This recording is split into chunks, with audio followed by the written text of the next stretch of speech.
Yo, it's Big Medusa. So while I was researching this video, you know what I'm saying, looking up stuff, doing my Googles, this kind of, the video is supposed to be about like this this love triangle between 50 Cent, Diddy, and this woman named Daphne Joy. But it kind of went deeper than even that. It's kind of more like a five-sided, four-sided or five-sided, like a pentagon type, a pentagon type relationship. It's kind of like a four or five sided relationship. Love, a five sided love pentagon or whatever. Like it gets crazy and weirder. Like once you actually kind of look into uh these people connected to Diddy, it gets weirder and weirder. 50 Cent and Diddy's relationship has been all over the place. Most people thought their beef was because Diddy threatened to fly 50 out and take him shopping. Pay to get his hair cut and shit. A new fresh fit to look good for him. You know what I'm saying? Which is enough for me to beef with another nigga, to be honest. Until someone is no longer breathing. But nonetheless, that's not really the main beef. Mostly just a funny story about how weird Puff is. The real beef starts with a woman named Daphne Joy. Daphne Joy is a model. Well, no, she's actually a model, and I'm not talking about like one of those quote unquote models who just post pics on IG and OnlyFans and gets flown out by D-list celebrities. Daphne models for actual, or she did model for actual magazines, and she does get flown out by celebs, but she's older, so she's damn near touching 40. So when she started, there wasn't really no Instagram or OnlyFans. When she came in the game, her first celebrity body was D. Ray Davis, known for being in a movie or two, stand up comedy, his iconic Kanye skits, a D list comedian at best. Not even a D-list celebrity, a D-list comedian. But Daphne did what most of these industry women do when they catch them, a D-list celeb. She started plotting on the bigger celebs, and that's when 50, came into the picture. No model will ever be wife material. Like, let's get that straight. You can only imagine what they had to do to get on Vogue. Let me tell you something about rappers, though. They have the worst taste in women. You'll never see a rapper date a woman and feel jealous. Plus, all of them are in toxic relationships. Daphne and 50 were no different. They had a very on and off again toxic ass relationship where at some point 50 got so mad he burnt down her house or something like that. I mean, it is what it is. The biggest mistake 50 made in this wasn't really arson, but getting this pseudo escort pregnant. One thing you need to understand about rappers, they go out of their way to get the worst women possible pregnant. We'll see how this will always haunt 50. Once Daphne had another celeb to leapfrog to, she took the chance. Who remembers the pop singer Jason Derulo? Yeah, I barely do either. Last time I heard of him, he was doing crypto scams or something. That's how you know when niggas broke. Boy got over a dozen platinum plaques, but broke. Make it make sense, bruh. Daphne started dating Jason. Her and Jason's relationship is kinda weird. Apparently, Jason Derulo started out writing for Diddy. Like, no bullshit. He collaborated with Cassie as well. When the whole Diddy, you know, uh, reenacting Ike and Tina Turner with Cassie, when he got sued by Lil Rod or whatever, Jason was quick to defend Puffy on some innocent until proven guilty type shit. Now, who knows? Maybe Jason really just believes in our constitutional right to a speedy and fair trial. But then again, he is allegedly one of Diddy's many proteges. He even has his own weird case himself. A woman named Amaza Gibson, accused Jason of signing her to his label and then dropping her ass when she wouldn't give up the ass. Apparently, he wanted to do some sexual ritual, with her while she's on coke, and that's not even like a joke. That's what she accuses him. He tried to do some type of ritual called goat skin or something. It's some crazy Hollywood satanic sex ritual or something. He truly is a disciple of Diddy. Puff taught that boy well. Although he made a vital mistake though. He went for a good girl. This woman Amaza, she doesn't even drink. That was your first cue to abandon the mission. She's not participating in a cocaine fueled mini freak off. So whatever. Side note, what makes someone want to sign to Jason Derulo? Like, jokes aside, I understand he was kind of a huge pop star, but be for real, even Justin Bieber couldn't get what's her face popping. You think Jason Derulo is making you a star? Bro hasn't even had a hit himself since like before COVID.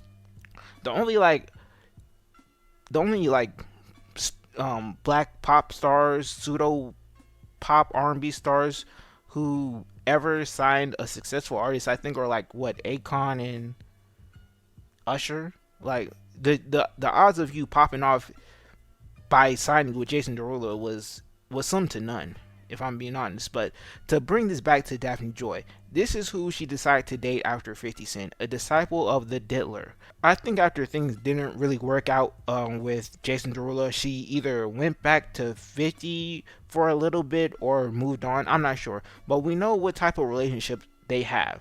Eventually, Daphne would find herself with the master freak himself, the Diddler. So, according to D. Ray Davis, Daphne Joy is bumpy. And, according to some of 50 Cent's ops, he's bumpy too, thanks to Daphne Joy. So, when Diddy heard about, the fact that she was bumpy, he didn't really care. Like, let's keep it a buck. He didn't care. He's bumping himself. He probably made sure that they probably did make sure to wear a condom when they did that, but for her safety, because, you know, for Diddy, like, herpes, that's a normal thing. Like, what I'm saying? That's not even like that's just his new normal. You know what I'm saying? Daphne might as well have been a virgin to someone like a cutthroat nigga like Diddy. 50's initial reaction was to try to play it off like hey, if he likes the girl, then he likes the girl. It is what it is. I ain't even tripping. But deep down he was in shambles because he has a whole kid with this woman. Meanwhile, she's getting smutted out by brother love. This was an interesting era when we were so naive to the pure depravity that was going on. This was when he was dating that city girl, and she was talking about getting pissed on, and we thought that was weird, but we didn't know. We didn't know just how degenerate it truly got. And Young Miami was like at least one or two tiers above Daphne Joy. Young Miami was actually a part of the Diddler's harem. Daphne was just an employee, to keep it blunt. So imagine how badly Daphne was getting smutted out if he was pissing on Young Miami. Well, we don't really have to imagine because we know because she told us, and it's pretty disturbing.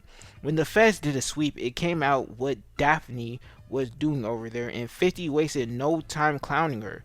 It's like, hey, this is a laughable moment, especially if this woman was your op, or just some bitter ex. But can you really laugh when you've reproduced with Shorty? I'm just asking questions. There's a reason we don't see or hear from Drake's baby mama. He's embarrassed about reproducing with her, as he should be. This was a woman they'd run trains on. Imagine running a train on a woman and getting her pregnant. You'd be questioning God and the odds of that happening. Like, why couldn't it have been, the other homie who got her pregnant?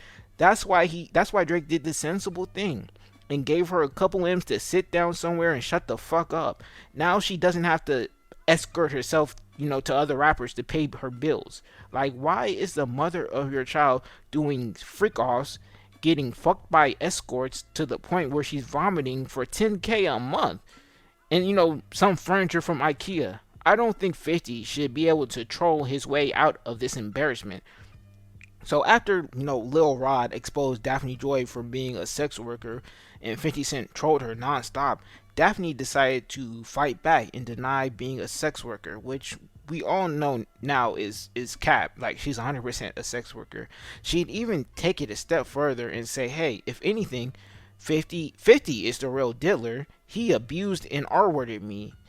Interesting statement. I mean, 50 did burn her crib, but something tells me he didn't R-word her because she seems very buyable. She seems like a very buyable skin, in the store. So, not even seems, to be honest, like she is. 50 didn't, take these allegations lightly, and, he sued her. He ended up dropping the suit for probably a varying amount of reasons. One being she's broke, like she's getting trains ran on her by escorts for 10K a month, and all that went to her rent. She was broke as fucking bad with money, clearly. Most people didn't take her side anyway, so 50, he might as well have, go ahead and drop the case. It wasn't really an issue worth pushing. At that time, it seemed Daphne was still holding it down for Puff, until she became disgruntled. Similar to, Cassie and, the others. Daphne ended up in court testifying, revealing all her dirty escort business to the public. She was looking at Young Miami like, damn, I don't fuck four niggas at the same time. Some unspeakable things were done to my body, and all I get is 10K and a pat on the back. You know, a voicemail telling me to lock in. We doing this again tomorrow. He don't even offer Shorty PTO or anything. No vacation time, no nothing. Meanwhile, since Young Miami is actually on the roster and not an employee of the Bad Boy Freak Off division, so she's getting all of these things like diamonds, properties, and who knows what else for a fraction of the work. I'd turn Anakin Skywalker and switch sides too. The lesson in all of this though is if you're going to smut hoes out and be a degenerate demon, you need to make sure that the victims are taken care of for life.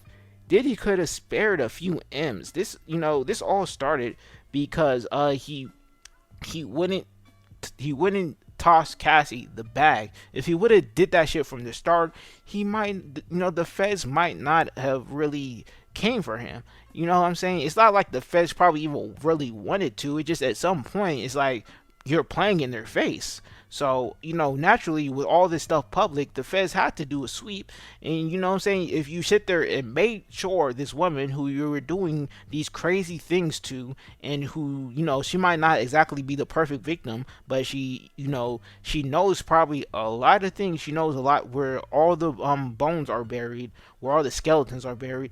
You might want to, what I'm saying, make sure she's well taken care of. Sell a property or two and cut her a check. You know what I'm saying? And you should probably do that with all these women. You probably shouldn't have no woman who you've smutted out in this fashion to be disgruntled with you. A lot of people, a lot of Diddy defenders can sit there and act like, oh, these are just disgruntled women who were willing participants, and Diddy is only guilty of being a freak. That's not how any of this works. Bro, I'm not a professional in the law, but a lot of this stuff does sound very illegal. Like, who knows? Maybe Diddy will beat his trafficking case and all this and what. I doubt it. I doubt it. It seems like that man was definitely trafficking individuals and also drugs. But hey, who knows? Maybe I'm just wrong. And all these Diddy defenders who are paying zero attention to this case are right, and Diddy's an innocent man who is being railroaded and discriminated against for simply being a little freak. All right, so I need y'all to do me a favor. If you don't mind, you can like the video, subscribe if you want to. If not, that's cool. But if you could also follow me on Instagram, The Eyes of Medusa. Maybe send me some ideas for videos because I never really have any interesting content to cover. You know what I'm saying?